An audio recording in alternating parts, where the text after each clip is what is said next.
नमस्ते and welcome to रिधिमास kitchen. आज मैं आप सबके लिए वर्जिन क्रैनबेरी सांगरिया बनाने जा रही हूँ। तो चलिए इसे बनाना शुरू करते हैं। क्रैनबेरी सांगरिया बनाने के लिए सबसे पहले हम क्रैनबेरी जूस ले लेंगे। यहाँ पे मैं रियल का क्रैनबेरी जूस यूज़ कर रही हूँ। सबसे पहले हम जग में क्रैनबेरी जूस डाल लेंगे। अब हम इसमें थोड़ा सा कटा हुआ सेब डाल देंगे, थोड़ा सा कटा हुआ खीरा डाल देंगे। इसे कलरफुल बनाने के लिए मैं इसमें थोड़ा सा चॉप्ड मैंगो भी डाल रही हूँ। थोड़ी सी चेरीज डाल देंगे, थोड़ा सा फ्रेश मिंट डाल देंगे।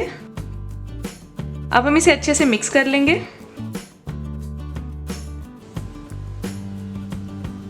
अब हम इसमें थोड़ा सा नींबू का रस डाल देंगे।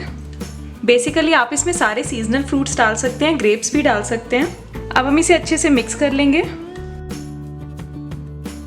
और हमारा क्रैनबेरी सांगरिया सर्व करने के लिए बिल्कुल रेडी है। आप भी इसे बनाइए और मुझे कमेंट सेक्शन में ज़रूर बताइए कि आपको ये ड्रिंक कैसी लगी।